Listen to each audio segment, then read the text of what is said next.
Hi, everyone. This is Tammy Brook. I am with FYI Brand Group. I wanted to thank you all for joining us on Women in Sports, FYI Firesides. We are on our third installation of this exciting series. FYI started FYI Firesides in direct response to COVID-19 pandemic. Our agency specializes in pop culture, connecting the industries of fashion, music, sports, pop culture, and social impact. We found that we were gaining a lot of information in real time that was critical, and sharing so many ideas with our thought partners in these sectors.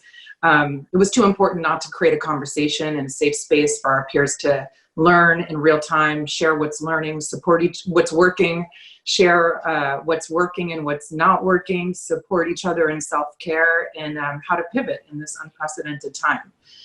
This panel, FYI Sports, Women in Sports, with a focus on basketball this week.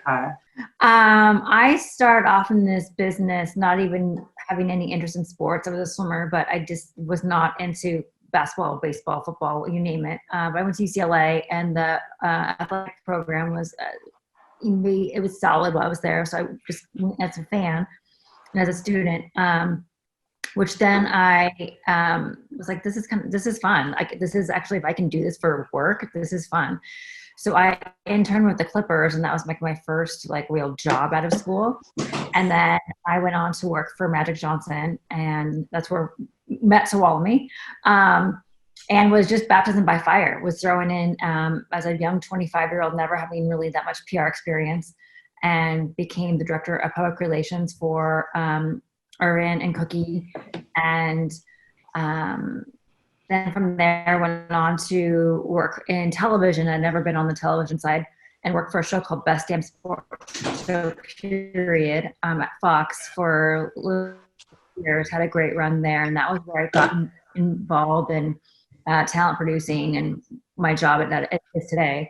And then went on to work for the NFL, doing the same thing with the NFL Media Group. And when I was working for Urban in 2003, there was this kid that came in as the first pick in the NBA draft. You might know him. His name's LeBron James. And I just met his crew back then. Now are people that developed their own lane in the business. Maverick Carter and Rich Paul and Randy Mims. And fast forward to now, Maverick, when they started Uninterrupted, had reached out to me and asked me to come on board to be the director of talent as we were creating this athlete empowerment brand. And so we're a digital media company, but we are the voice for the athletes, and allowing them to tell their own story. And especially now in COVID, allowing them to have a voice, and just showcasing them off who they are, especially as parents. A lot of athletes that have kids, you're seeing content with them being home or cooking with their wives, which has been a lot of fun just to kind of see the athlete off the court or off the field. I want to say that our agency, we really are the glue, kind of connecting our clients with pop culture. So just in hearing all your stories, just wanting to explain why we all intersect with you, and why you're such an asset to us, and why our paths crossed, is we really work as thought partners for athletes to build their brands as soon as a uniform comes off, and to help them figure out what their 1-year plan is, 5-year plan is off the court.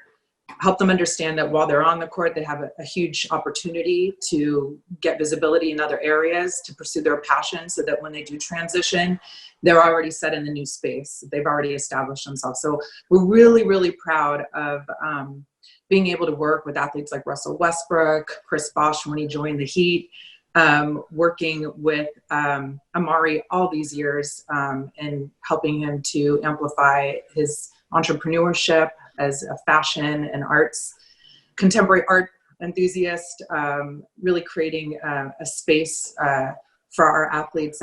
We work with Damian Lillard now. We've worked with Odell Beckham for years to help build him when he came to New York to play with the Giants in the fashion world, and created an opportunity for him to be essentially a fashion icon. We work with every athlete to understand what they want to do, and we cultivate that, create validity in the space they want to be in, meaningful relationships so that they can have a platform to really build a business.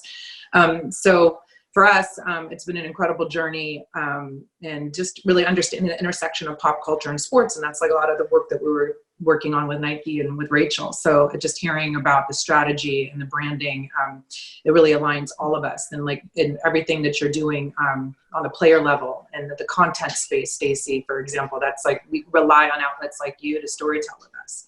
So this is just an incredible time. Also to recognize what Jeanette said, or the sisterhood, because it is a male-dominated industry, but I would never have made it 10 years into the game of sports without my tribe of women that support me when there hasn't been a seat at the table, and reminded me that, you know, there is a space for us. You know, that I want to recognize the NBA wives that lifted me during times when, you know, I felt like I was the only woman in an arena, just the women that are supporting these athletes, that we're all supporting each other. Alexys, let's hear from you. How's your business pivoting? What are you guys doing at the NBA to support players?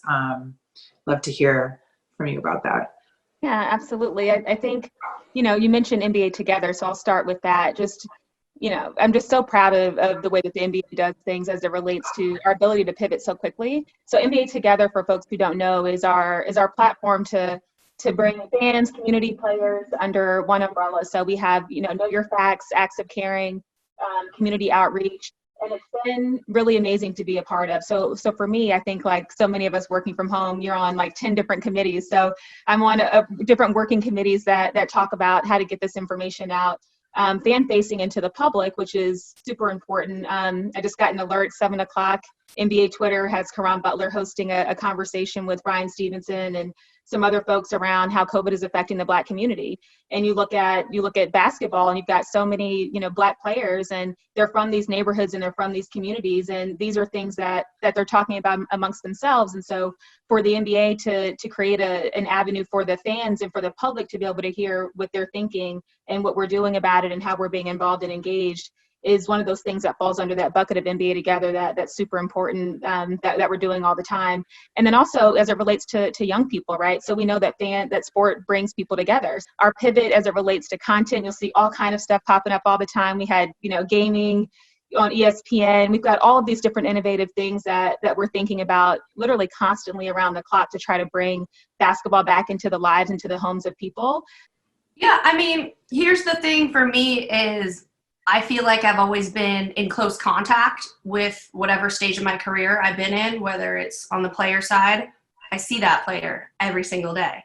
Team side, I see those guys every single day. Now being on the agency side, I mean, I have just as many questions as they do because, you know, I don't have answers for these guys, which is so frustrating for me coming into what's going to happen with Combine, what's going to happen with draft. What's going to happen next year? What's going to happen with your paycheck that you're just getting used to? So, you know, and the dynamic folds down to their families and all these other elements that, yeah, of course it was a part of my life before, but not to the extent it is now.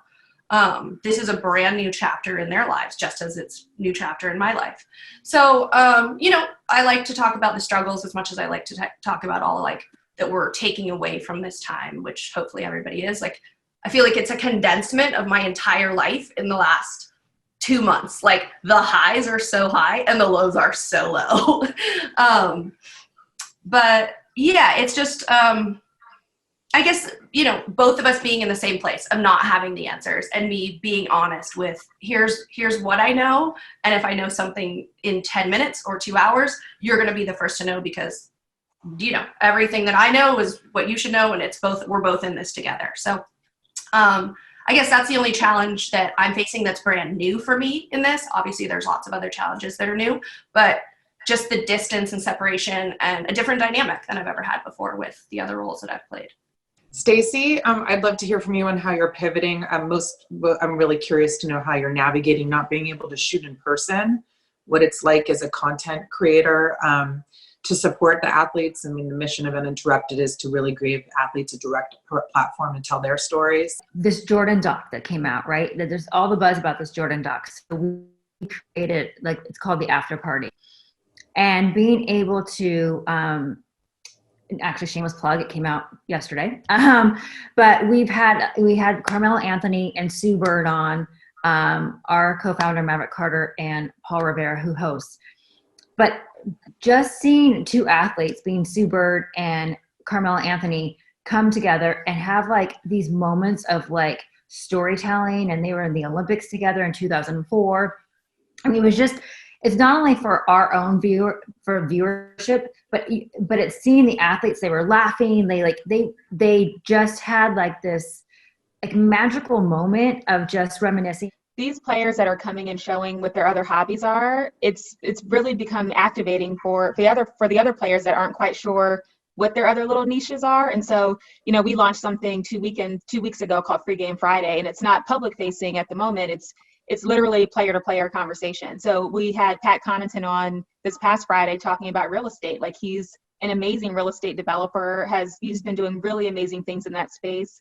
And so those types of conversations, I'm sure we'll circle back to Dame at some point, because everybody refers back to him as, the athlete that's been able to cross over into music and do it really well. But to your point, Stacey, just watching the camaraderie, like one of the reason why we promoted it as something that's internal is for that very reason. Liron, can you tell us like what it's like, this whole non-entry, re-entry, what's happening with international players right now that are playing currently in the NBA? Like, what are you observing? I think, when it started, the NBA has made it pretty clear that all the international players need to stay here, because they didn't know if they go home, if they could, come back and when, because of, all the new restrictions of non-Americans can come back, and even if you have a work visa. So no one knew how long it's going to be. I know it's been a toll for a lot of international players. I've been speaking to a lot of them, and I've been speaking to the league, and a lot of guys wanted to go home and wanted to know how long it's going to be, or why they can't go home, and why they can't spend this time with their families. And some of them are here alone, and they don't know how a lot of people, they're used to being around their teams, and now they're just going crazy at home. But the whole international basketball scene is it's pretty crazy, because our international guys in the NBA, but there's a lot of Americans that play overseas, and most of them came back home. Some of them had to stay overseas because the leagues made them stay, and they said that if they go home, they won't get their salaries, or they won't be able to play anymore there. So some of them are just, the players in Spain, they're just there and waiting for the season to come back. And all the other Americans from other leagues came back home in the middle of their season and not getting paid, not knowing when they'll be able to go back play overseas. And these are guys that have families and mortgages, and there's a whole issue around it. Jet will know that, because they have a few players overseas. They're not teams are not paying the agents as well. So the agents are always last. So there's a whole issue around it. But I think now, we know more, and the NBA is kind of working towards a plan, which I hope we'll know very soon. And I'm going to ask the most important question to me on this panel. I want to quickly hear from you guys on this one. We all know that the sports is a male-dominated industry, and we are women that have really paved the way for ourselves and created our own space. I spoke on a panel a year ago, my first sports panel, the Bleacher Report, and I remember saying, and I sounding like a feminist and an activist, a little crazy, I said, this is the one industry that, as an agency, we work with so many industries, it's so male dominated, it's so competitive, it's so non-inclusive by the nature of what the teams are doing. They're competing. So like the psychology around sports is very different. The dynamic is different than it is in fashion, where everyone's drinking and hanging out in Paris like we have together, Jeanette, with our NBA athletes off season.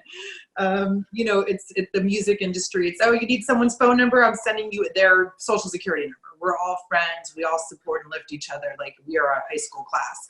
Sports industry is I've never seen like two agents sitting together from competing agencies having dinner. It's just, you don't really see that in LA. In music and fashion, we're all together toasting And so I've said on the panel that my observation for me and my story, particularly being in the first arena for the Big Three, our first media day, I was so intimidated. And I like fashion, and I think I was wearing orange, and I won't say it was an executive from the team said, I kind of asked for advice on how to maneuver and how to just blend in. He's like, just be beige. Just blend and observe. And I was like, but I'm fuchsia. Like, that's who I am. Like a star in the room. Like, I can't change who I am. And I didn't change who I was. I was really excited for White Hot Heat games too. It's like we're all white with all by the time we were in playoffs. But my point is that I said on that panel, I said my observation is that there is no seat at the table for us. We really have to bring our own seats. We got to go to the table with our own chair and sit down, because you can always move someone over and create a little space for yourself. So what advice do you guys have to give on someone who really might be very intimidated and not know how to get in? I'm seeing audience questions asking, like, how can I become a sports agent? Like, what are the first steps? Like, as a woman, like, we have to have the thickest skin to make it in sports. It's constant doors that are not open for you. So let's start with Alexys. We really are the backbone, right? Like, if you look at the player, who is the most important person in this equation, we all know because we work with them, like, they have so much respect for their mothers. They have so much respect for the women in their lives. Not that we all are walking around as everybody's auntie or whatever, but the reality is that, you know, there's this level of trust that comes between the player and women that are doing this. So you can't just be out there willy-nilly. Like, we're working hard. We're literally busting our behinds. We're there for them regardless. There's no judgment. You know, for us, we have players when they come in, and, you know, 60, 70 guys each year aren't in the league the next year, right? Like, you don't throw them off to the side. You still keep in contact with them. So I think at the end of the day, you know, the guys see who we are, and that's what I've had to harness in as it relates to our power. As we're walking and navigating this, like, we've got a lot of power. And the more that we, you know, combine ourselves and the strength of our power as women, we're over here making moves. Like, I look at, you know, my girls that run the Playmakers, like, you know, you've got like 4 of the most powerful women in sports who have like the 4 biggest athletes in basketball, and they create these spaces, you know, Carmen and Asani and Lisa, you know, the whole crew, Shannon, like, they're creating these spaces for us. And so the more things like that happen, the more, you know, confidence that we give. But in the beginning, I walked into the NBA my first year, and I'm from DC, so I have big hoops and long nails, and, you know, I might have even had weave back then. And I was like, oh, like, I gotta tone it all the way down. And when I tell you that was an uncomfortable year. And I know a lot of you know, women relate to that. Like, when you're trying to dumb down yourself, it hurts no one but us, right? And so as long as we're doing our job well, we're representing the womanhood well, I wear so much leopard. I mean, you know, like, it's whatever. I'm in leopard all day long, y'all know. So, you know, it's one of those things where hold your confidence, but you also have to deliver. Like, we're not out here looking cute and not delivering. Like, we are delivering. We're not sleeping. We've got the best athletes in the world. We work for the best brands in the world, and you've got to deliver. So when I talk to young women, I'm like, you got to step your game up. And on top of that, this is a lot of work. Like, I don't know, we've got some filters happening here. I know I do.